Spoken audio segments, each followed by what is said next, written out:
I'm talking here with Citlali here. She produced a video on YouTube on August 30th, late, about Katt Williams, and I'm really happy to have her here. And how are you? I'm doing great, Julio. Thank you very much for this interview and this opportunity to talk a little bit more about my reaction to Katt Williams. All right, so the big question, why'd you do it? I was really upset, as you can see in the video. Yes. I saw that video, and my mouth dropped when I seen it. I actually thought he was funny before. I would invest in his DVDs, just have a, quick laughs. I never once imagined that this guy actually was, was rotting with his racism. And I kept seeing the videos that were posting, and even though they were good videos, they were just not talking about issues of colonialism and talking about the genocide and talking about the true history. So I make videos all the time, political videos, but I never really did a reaction video, and I just felt that it was missing. And I said, you know what, screw it, I'm just going to do it. I'm just going to do it, and I did it. So was that in one take? Did you do that, just sit up and let me just do it and talk about it and post it up? Yeah. Yes, I actually did about 4 versions, and I tend not to cuss a lot. I do a lot of presentations for high schools. The organization I belong to, the Mexicana movement, we do a lot of academic, presentations. But I was thinking, you know what, this is a comedian. He's for the younger crowd. I'm going to talk like I'm talking to my friends when I'm pissed off, and I'm going to say exactly what I'm talking about. I could speak about truth, I could cuss, and I could still be professional all at the same time. Yeah, no, I think you, overall, I think that was the effect, and I think that's why it's resonated so well. But before we talk about the reaction, which I think, at least in our network, has been extremely positive, what made you so mad about it? What really bugged you the most? This is one of the things that we've been debating with a lot of people, and what was it that really just set you off to make a video? I think it was the reaction of the crowd. I think because Katt Williams, had he said that, and the crowd would have just said, boo, shut up, get out, I think that would have ended in his tracks. But because he was feeding on the crowd's energy and the crowd's reaction, I think he just felt like, yeah, that's right. I'm feeling this, I'm saying it, but they're supporting it, so I'm gonna keep going with it. Right. So I think the crowd is what upset me. The fact that they could stand there and cheer this on in a state that already hates Mexicans, that already is victim of all this racial profiling and injustice. I mean, the fact that they could do that, that's what pissed me off. It's not him. He's the guy with the mic. Everyone could have just, gotten out and walked out on him, but the fact that they fed into him, and that made him feel even more power to what he did. And looking at the crowd, it was a pretty mixed crowd. It wasn't like you had, the white militiamen showing up to see Katt Williams. I mean, I thought it was a pretty diverse... I think they will after this. I think they're going to... But, I think it was a pretty diverse crowd. My observation, I agree with you about the crowd thing. The other thing I agree, because I'm a performer, when you cut down a heckler, I mean, you do it quickly and you move on. But it seemed to me that Williams, he had the security on this guy. And I'm not saying the guy, I don't know what... I wasn't there. I don't know what provoked Williams to do it, but, it happened. But I thought there was a little bit of a, not to get too sexist here, but I thought he was wimping out. It's pretty easy to yell at someone when you got 2 big bodyguards behind the person you're yelling at. You know what I mean?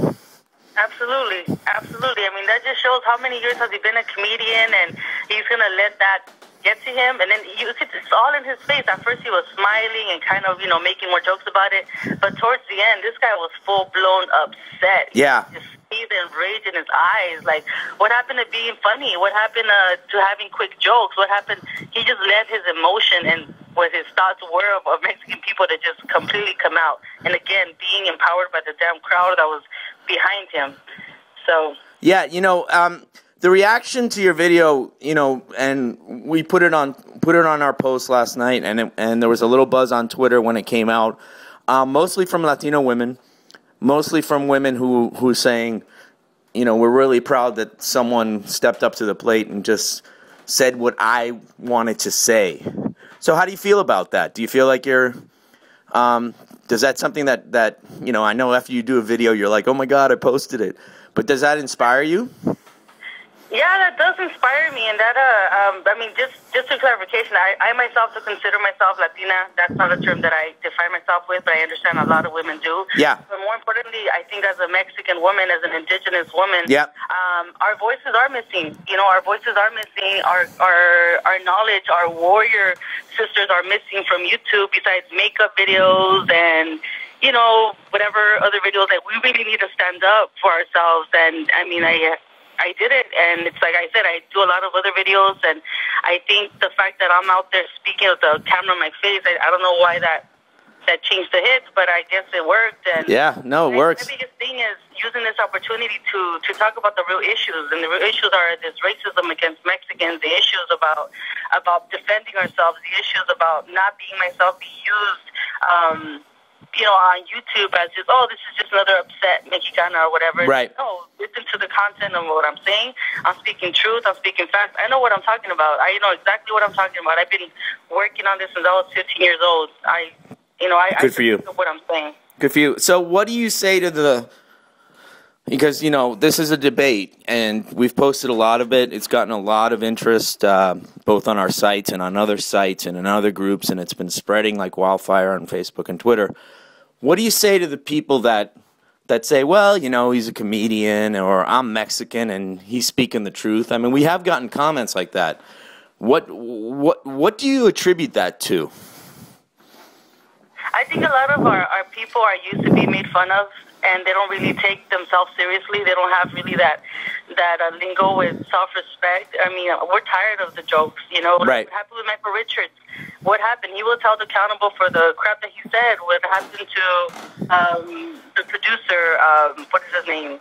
Sorry, the guy from Apocalypto, Mel Gibson. Yep. I mean, when they say stuff about other ethnicities and other groups of people, there's a quick reaction. There's an absolute uproar.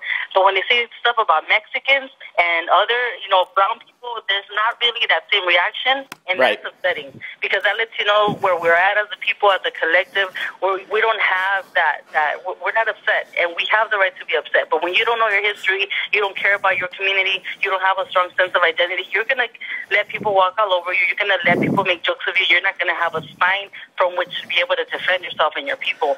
And with my video, I'm saying that I'm done. I'm done being someone's joke. Yeah. It's over.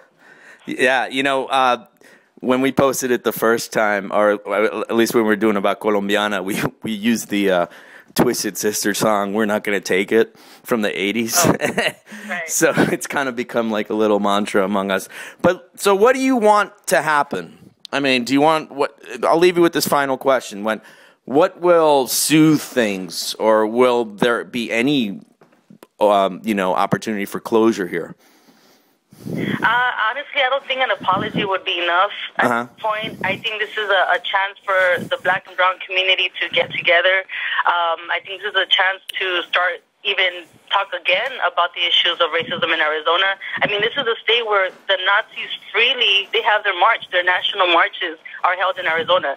They killed a 9-year-old girl, ex-Minutemen member, killed Liceida Flores about, I think, 2 years ago. Yep, exactly. This is serious issues, and you're going to allow this guy, I think what Katt Williams did is reopen the issue of racism to Mexicans in Arizona, and I think, whatever he does at this point, obviously, he's lost a lot of fans, he's going to be losing a lot of money. I think it's more the idea of this racism against blacks, against Mexicans, but the core root of that is white supremacy. The core root of someone being able to say that in a state is he's backing up Joe Arpaio. He's backing up all these racist laws.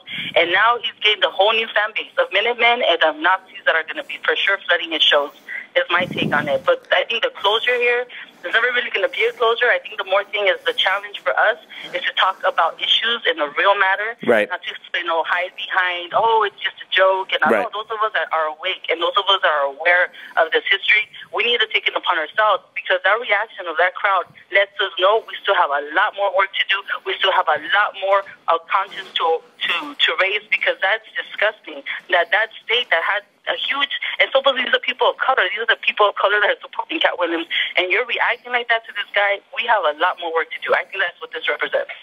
Wow. Well, I think we're going to close it with those words.